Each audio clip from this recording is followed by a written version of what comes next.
ॐ सोमनाथाय नमः।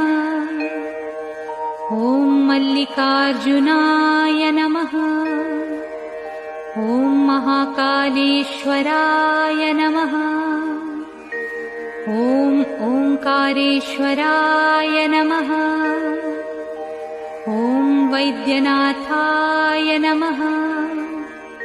ॐ भीमशंकराय नमः। ॐ रामेश्वराय नमः। ॐ नागेश्वराय नमः।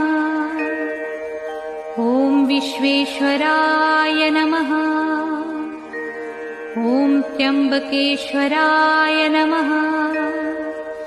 ॐ केदारेश्वराय नमः। ॐ भुस्मेश्वराय